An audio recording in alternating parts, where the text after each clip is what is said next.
하나님의 말씀은 사도행전 말씀 계속해서 보겠습니다. 사도행전 17장 11절 말씀 같이 한 목소리로 봉독하겠습니다. 베레아에 있는 사람들은 데살로니가에 있는 사람들보다 더 너그러워서 간절한 마음으로 말씀을 받고 이것이 그러한가 하여 날마다 성경을 상고하므로 그 중에 믿는 사람이 많고 또 헬라의 귀부인과 남자가 적지 아니하나.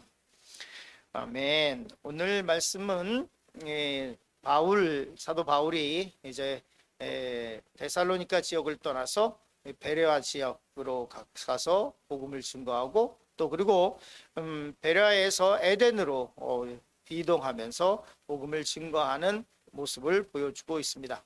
그래서 오늘 말씀의 제목은 베레아에서 에덴으로라고 하는 말씀을 나누려고 합니다. 첫 번째로 간절한 마음으로 상고하라라는 말씀을 가지고 은혜를 나누려고 하는데요. 이 말씀에 보면 이렇게 기록하고 있습니다. 이 바울이 어떻게 이 데살로니가에서 베레아로 오게 되었는지 이 말씀을 사도행전 17장 8절부터 10절까지 잘 보여주고 있습니다.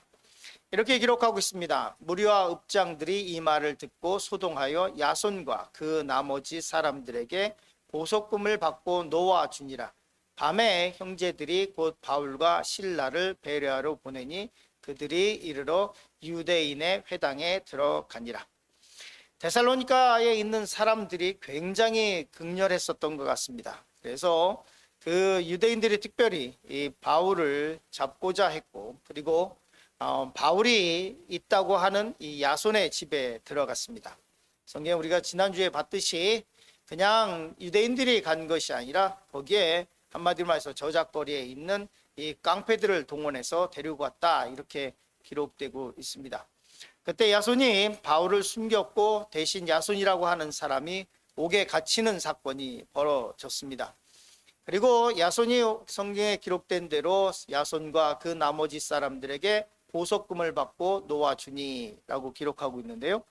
그래서 야손이 이 감옥에서 나올 때 어떻게 나오냐면 이 보석금을 내고 그리고 약속을 하고 나왔겠죠. 다시는 바울을 들이지 않겠다 아니면 이런 얘기들을 했을 것입니다. 그래서 바울이 성경에 데살로니가를 가서를 다시 기록할 때 뭐라고 얘기했냐면 내가 여러 번 가고자 했으나 그러나 가지 못했다 이렇게 얘기를 하는데요. 그 사이에서는 만약에 바울이 다시 그 지역에 가면 믿음의 형제들이 고통을 당할 것을 알고 있기 때문에 그래서 가지 못했다라고 하는 그 마음의 심정이 드러나기도 합니다. 야손이 하여간 바울을 대신해서 감옥에 들어갔다가 돈을 내고 보석금을 내고 그리고 나왔습니다. 그리고 바로 바울과 실라를 베레아로 보냈습니다. 그래서 바울과 이 실라가 베레아로 가게 됐습니다.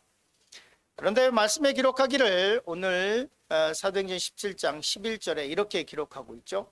베레아에 있는 사람들은 데살로니가에 있는 사람보다 첫 번째로 더 너그러워서라고 기록하고 있습니다. 이 지역적으로 보면 이 데살로니가와 베레아가 그렇게 굉장히 많이 떨어져 있지는 않습니다.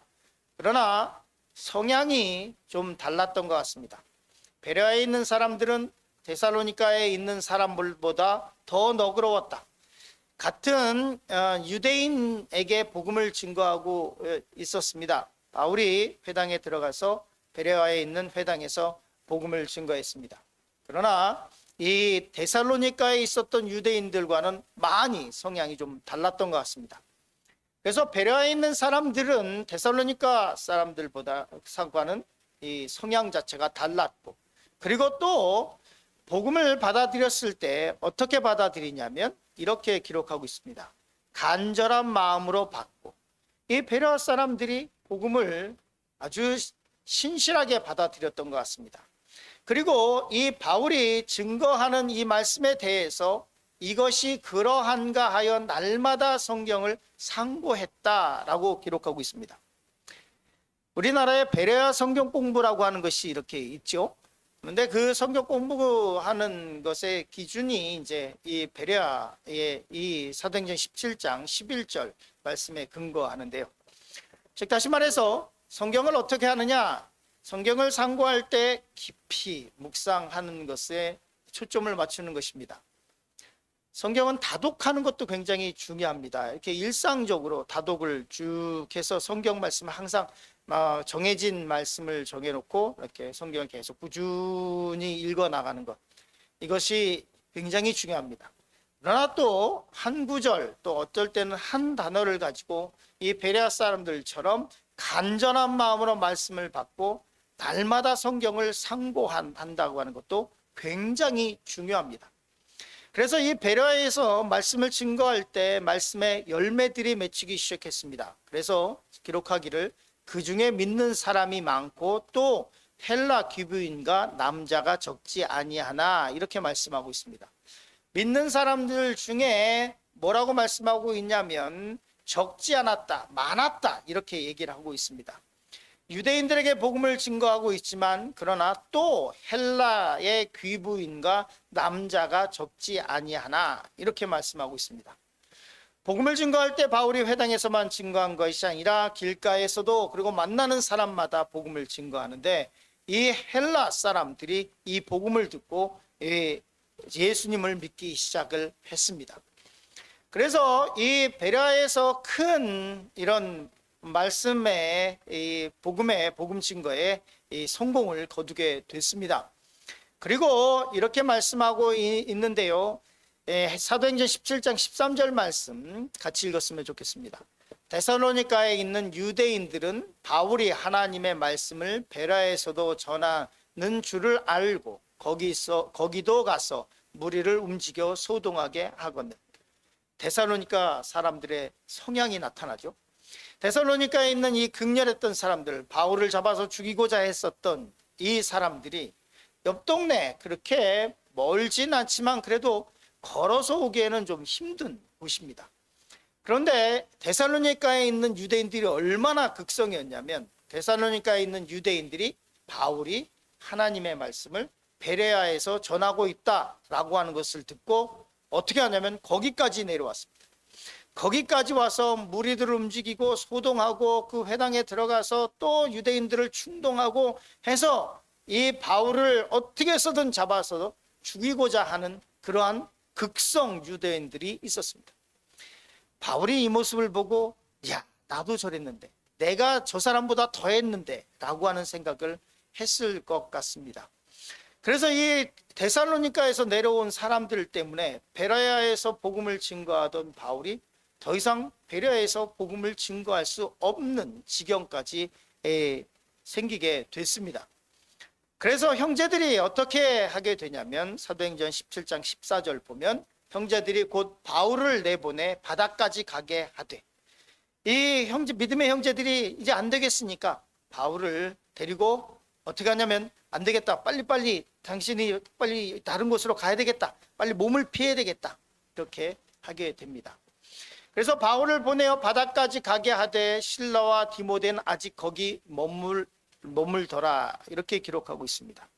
바울이 이제 베레아를, 데살로니가에서 온 사람들 때문에 베레아를 떠나야만 했습니다. 그때 바울이 어떤 결정을 하냐면 실라와 디모데는 거기 머무르게 합니다. 본인만. 이 데살로니가 유대인들이 찾고 있는 것은 나 바울이기 때문에 나만 지금 이곳을 피해야 되겠다라고 하는 생각을 갖게 됐습니다. 왜 실라와 디모데를 베레아에 뒀냐면 거기에 지금 믿음의 열매들이 계속 맺히고 있는 모습이 보이잖아요. 베레아에 있는 사람들이 복음 증거하는 것을 받아들이고 있고 많은 귀부인들이 이 교회로 들어오게 되고, 그리고 또 뭐냐면 이 복음을 받아들인 사람들이 마음이 열려서 날마다 그 말씀을 상고하고 있고 이러고 있는 모습을 보고 바울이 이 실라와 디모데와 같이 그 베레아를 떠날 수 없었습니다. 그래서 실라와 디모데는 그 베레아에 두고 본인만 이제 에덴으로 또 떠나가게 됩니다. 그래서 사도행전 17장 15절에 뭐라고 말씀하고 있냐면 바울을 인도하는 사람들이 그를 데리고 아덴까지 이르러 이렇게 얘기하고 있는데요. 지도를 보면 이 베레아에서 아덴은 배를 타고 갔다고 되어 있으니까요. 굉장히 좀 먼 거리입니다. 이 먼 거리에 이제 바울을 데리고 아덴까지 가게 됩니다. 그래서 거기서 아덴에서 머물게 되는데 그때에 계속해서 말씀을 읽어보면 그에게 실라와 디모데를 자기에게로 속히 오게 하라는 명령을 받고 떠나니라. 이 아덴까지 바울을 데리고 왔던 사람에게 이 바울이 성경에 명령했다 이렇게 얘기합니다. 뭐라고 얘기하고 있냐면 빨리 돌아가거든 실라와 디모데도 빨리 아덴으로 오게 하라 이 말을 전합니다. 그리고 이제 아덴까지 오게 돼서 말씀을 증거하게 되는데요. 두 번째로 지혜의 말이 아닌 능력으로라는 말씀을 잠시 나누려고 합니다. 아덴에서 바울이 혼자 사역을 하게 됩니다. 그리고 그 유명한 아데오바고라고 하는 곳에서 복음을 증거하게 됩니다. 우리 말씀을 같이 읽었으면 좋겠습니다. 바울이 아레오바고 가운데 서서 말하되 아덴 사람들아 너희를 보니 범사에 종교심이 많도다. 내가 두루 다니며 너희가 위하는 것들을 보다가 알지 못하는 신에게라고 새긴 단도 보았으니 이 말씀을 이제 좀 나눠서 보려고 하는데요. 아데오바고라고 하는 곳은 이렇게 돌산처럼 생긴 곳입니다. 저도 가서 거기서 이제 사진을 이렇게 찍은 게 있는데 그 아데오바고에 이렇게 올라가는 길에 보면 이 사도행전 17장이 기록되어 있습니다. 헬라어로. 그래서 이 아데오바고는 다른 것이 아니라 이 아덴이 쫙 보이는 돌산 같은 곳인데 거기서 사람들이 재판을 하기도 하고 그리고 거기서 이렇게 누가 유명한 철학자라든지 이런 사람들이 뭐 강연을 하기도 하고 하던 그런 오픈 극장 같은 곳입니다. 거기서 바울이 이제 복음을 증거하기 시작을 합니다. 아데오바고 가운데 서서 말하되 아덴 사람들아 그리고 이제 복음을 증거하는데요. 이 아덴 사람들 그리스 문화는 이 신화적인 문화를 가지고 있었습니다. 그래서 이 그리스 아덴 사람들이 오만 신들을 다 섬기고 있었는데 성경에 보니까 뭐라고 얘기하고 있냐면 내가 두루 다니며 너희가 위하는 것들을 보다가 알지 못하는 신에게라고 새긴 단도 보았으니 즉 신전을 세우는데 여러 신들을 세우는데 거기에다가 혹시나 자기네가 모르는 신을 빼먹었을까 봐 그래서 어떤 단을 세우냐면 알지 못하는 신을 위한 제단까지 세워놨다는 것입니다. 이렇게 우상을 많이 섬기고 있는 이 아덴 사람들에게 복음을 증거하기 시작을 합니다. 그런데 뭐라고 거기서 바울이 성경의 기록 보면 이렇게 기록되고 있는데요. 어떤 에피쿠로스와 스토아 철학자들도 바울과 쟁론할세 어떤 사람들은 이르되 이 말쟁이가 무슨 말을 하고자 하느냐 하고 여기 보면 바울이 스토아 철학자들과 에피쿠로스 철학자들 뭐 이런 사람들과 논쟁했다 이렇게 말하고 있습니다. 바울이 이 철학이 발달했다고 하는 이 도시에서 자기의 학식을 어쩌면 좀 자랑하고 싶었던 마음도 있었을 수 있습니다. 그래서 이 사람들과 쟁론하면서 그러면서 복음을 증거하려고 했었던 것 같습니다. 그런데 바울은 여기서 철저하게 실패하게 됩니다. 그래서 바울이 뭐라고 얘기를 하고 있냐면 바울의 그 선교 아덴에서의 결과를 사도행전 17장 33절 34절 이렇게 기록하고 있습니다. 이에 바울이 그들 가운데서 떠나매 몇 사람이 그를 가까이하여 믿으니 아덴에서의 그가 사역했었던 그의 철학과 그의 지식과 그의 모든 것을 쏟아 부으려고 했었던 세상적인 지식을 갖다가 쏟아 부어서 지혜를 나누고 하나님의 말씀을 전하려고 했었던 그 아덴에서는 그들 가운데서 떠나매 몇 사람이 그를 가까이하여 믿으니 베레아에서는 많은 형제들이 헬라 사람들까지 들어왔는데 아덴에서는 몇 사람만 믿었다라고 얘기를 하고 있습니다. 그 중에 아레오바고 관리 디오느시오와 다마리아라는 여자와 또 다른 사람들도 있었다. 그러나 몇 사람밖에 없었다. 베레아와 아덴의 사역은 너무나 큰 차이를 보이게 됩니다. 그래서 고린도전서를 쓰면서 바울이 이렇게 얘기를 합니다. 형제들아, 내가 너희에게 나아가 하나님의 증거를 전할 때 말과 지혜의 아름다운 것으로 아니하였나니 내 말과 내 전도함이 설득력 있는 지혜의 말로 하지 아니하고.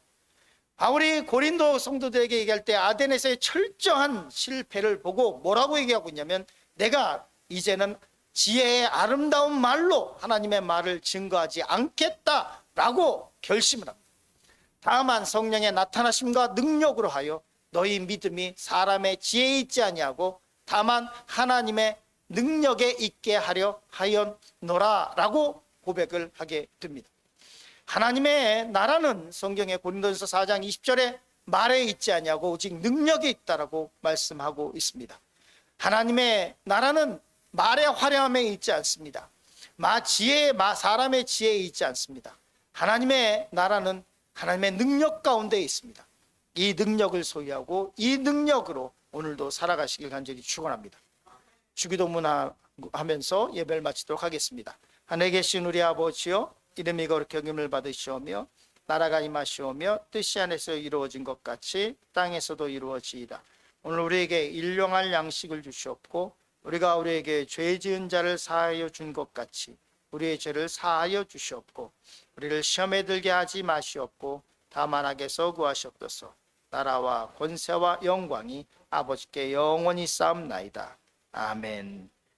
오늘 기도하실 때 말씀을 생각하시면서 또 기도의 제목을 가지고 더 나아가겠습니다. 또 특별히 시카고에 한국에서 연락이 올 정도로 시카고 문제가 전 세계에 방송이 되고 있는 것 같습니다. 시카고 이 땅을 위해서도 기도해 주시기 바랍니다. 다 같이 주여 한번 부르고 기도하며 나갑니다. 주여!